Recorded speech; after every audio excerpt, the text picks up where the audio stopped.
मैं भारत को भारतीयता की मान्यता के आधार पर फिर से खड़ा करना चाहता हूं, उस काम में लगा खाने के बाद पान खाते हैं चूना मिलाकर, वो जिंदगी भर वात के रोगी होंगे नहीं। माने चूना वो बोलते हैं सबसे बेहतरीन वातनाशक औषधि है। मेथी का दाना तो है ही, चूना उससे थोड़ा 1 डिग्री ऊपर है मेथी दाने से। चूना सबसे अच्छी वातनाशक औषधि है। चूने के बारे में भागवत जी का बहुत रिसर्च है, बहुत रिसर्च है, और वो ये कहते हैं कि ये भगवान की दी हुई प्रचंड मात्रा में अद्भुत ऐसी चीज है जो आपके वात के सब रोगों को दूर करेगी। माने घुटने दुखते हैं, कमर दुखती है, कंधा दुखता है, चूना खाइए।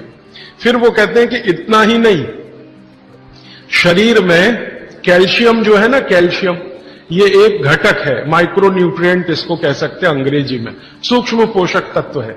ये कैल्शियम के बारे में जो गंभीर बात है आज के विज्ञान के हिसाब से जो मैं कहना चाहता हूं, भागवत जी ने तो 3500 साल पहले कह दिया, आज का विज्ञान उसको प्रूव कर रहा है, कंफर्म कर रहा है। वो ये कि कैल्शियम की कमी अगर शरीर को है तो आपको 20 नहीं 50 बीमारियां आएंगी।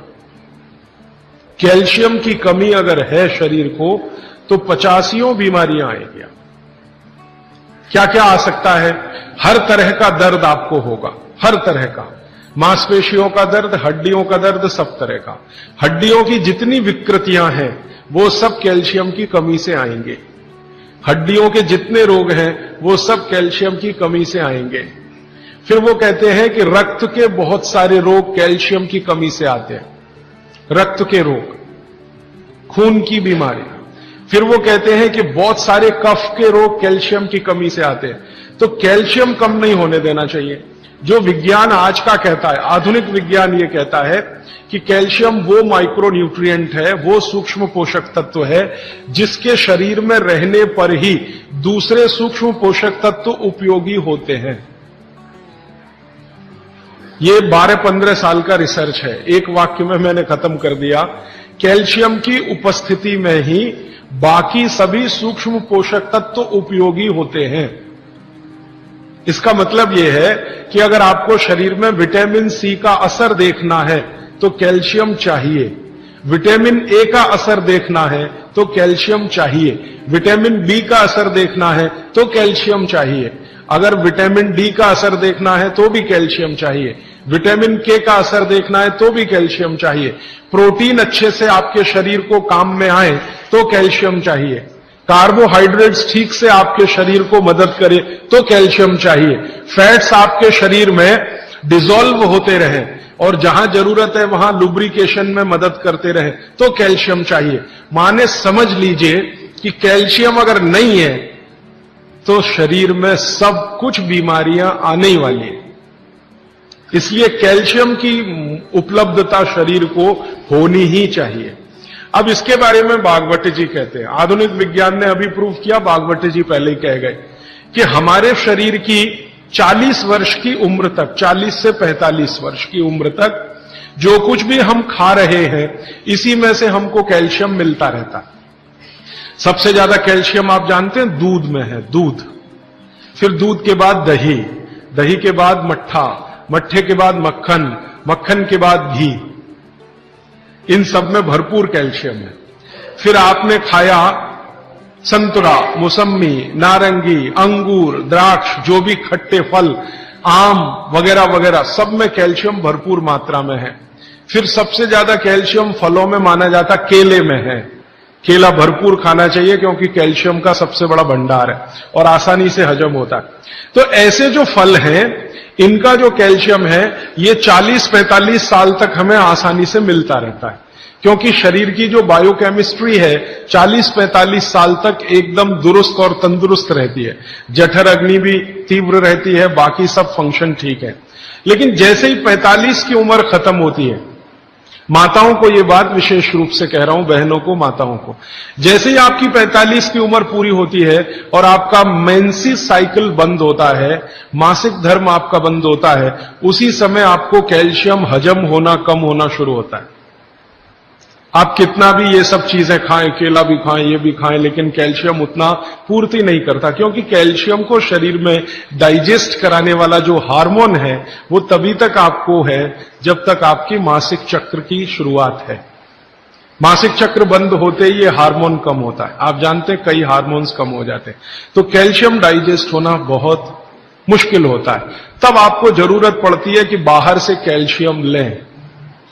इसलिए सब माताएं इस बात को ध्यान दें और इसको गांठ बांध लें कि 45 की उम्र होते ही चूना खाएं, क्योंकि अतिरिक्त बाहर से कैल्शियम उसी से मिलेगा। चूना जरूर खाएं आप सबके लिए, और आपको भी है चूना खाएं, क्योंकि आपकी उम्र भी 45 की जब पूरी होगी तो ये जो कैल्शियम है वो आपके लिए पर्याप्त नहीं है जो फलों से और सब्जियों से आ रहा है, कुछ अतिरिक्त चाहिए। और चूंकि बाकी सब माइक्रो न्यूट्रिएंट्स कैल्शियम की उपस्थिति में ही काम आएंगे, इसलिए इस पर ध्यान दीजिए। तो शायद इसलिए इस देश में एक परंपरा विकसित हुई है पान खाने की। ये पान खाने की परंपरा बहुत वैज्ञानिक है, बहुत ही वैज्ञानिक। जिसने भी शुरू की वो बागभट्ट का पक्का चेला रहा होगा, बहुत समझकर उसने ये शुरू की। और ये अद्भुत है। अद्भुत मैं इसलिए कह रहा हूं कि भारत की सब जातियों में उत्तर से दक्षिण, पूरब से पश्चिम ये परंपरा है। कहीं भी चले जाओ, आप सिक्किम में चले जाओ, अरुणाचल में चले जाओ, वो भी पान खाते हैं। और आप धुर दक्षिण में आ जाओ तो यहां भी है, उत्तर में चले जाओ, कहीं भी चले जाओ। तो ये पान खाना भारतीय सभ्यता का एक बहुत महत्वपूर्ण अंग है जो स्वास्थ्य से जुड़ा हुआ है। बस ध्यान इतना ही रखिए कि पान जो है चूने का ही खाना है। पान जो है चूने का ही खाना है। पान कभी भी कत्थे वाला ना खाएं, क्योंकि कत्था आपके लिए उतना उपयोगी नहीं है। कत्था स्वाद के लिए आप उपयोग करते हैं, चूना औषधि के लिए उपयोग करते हैं। ये बात मैं एक बार पहले भी कह चुका हूं, आज फिर से इसलिए कह रहा हूं कि कुछ नए चेहरे मैं देख रहा हूं। तो आपके रसोई में मेथी दाना हो गया, चूना हो गया, पान हो गया, फिर पान के बाद आपको जीरा, हींग वगैरह वगैरह, अजवाइन, ये सब हो गई। ऐसी कुल 108 औषधियां हैं। गरीब से गरीब आदमी की रसोई में ये औषधियां हैं, इनका भरपूर उपयोग करिए। एक औषधि के बारे में बागभट्ट जी कहते हैं और भी महत्व की है, दालचीनी। दालचीनी के बारे में बागभट्ट जी कह रहे हैं कि वायु के जितने भी प्रकोप हैं, जैसे दमा, अस्थमा, ये वायु की बीमारियां, अस्थमा, दमा, वात की बीमारियां वायु की, तो इनको खत्म करने में या समाप्त करने में या इन बीमारियों को ठीक करने में बड़ी मदद करता है दालचीनी। और दालचीनी के बारे में बागभट्ट जी कहते हैं कि ये दमा, अस्थमा, इनको तो खत्म करेगा ही, वात के सब रोगों को खत्म करेगा, कफ के रोगों को भी खत्म करता है। कफ के रोग आप समझते हैं, खांसी है, सर्दी है, जुकाम है, मोटापा है, वजन बढ़ना, ये सब कफ के रोग हैं। तो इनमें भी दमा जैसी बीमारियों जितना असर है दमा पे, उतना ही इस पर भी है, कफ की। तो दालचीनी का भी उपयोग आप कर सकते हैं आपकी बीमारी के हिसाब से। दालचीनी आप सब जानते हैं, आसानी से आपको पहचान में भी आती है। बस उसका उपयोग करते समय ध्यान रखें कि ये ज्यादा उपयोगी है पाउडर के रूप में। कई बार मैंने देखा है भोजन बनाते समय हम दालचीनी का पत्ता डाल देते हैं या उसकी वो जो छाल जैसी है वो डाल, वो उतना उपयोग नहीं आता जितना पाउडर करके वो उपयोग में आता है।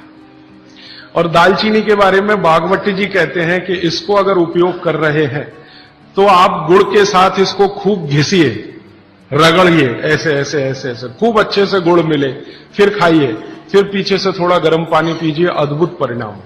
और अगर आप शहद ले सकते हैं तो शहद के साथ तो इसका मर्दन एक शब्द उन्होंने इस्तेमाल किया, मर्दन माने घिसना, रगड़ना। तो वो कहते हैं कि खूब रगड़ करके, मर्दन करके शहद में ऐसे ऐसे ऐसे ऐसे 5-7 मिनट, फिर चाटिए और थोड़ा हल्का गुनगुना पानी पीजिए, तो आपके शरीर के कम से कम तो 50 रोग ये अकेला दालचीनी खत्म कर देगा, कम से कम 50। कफ के रोग,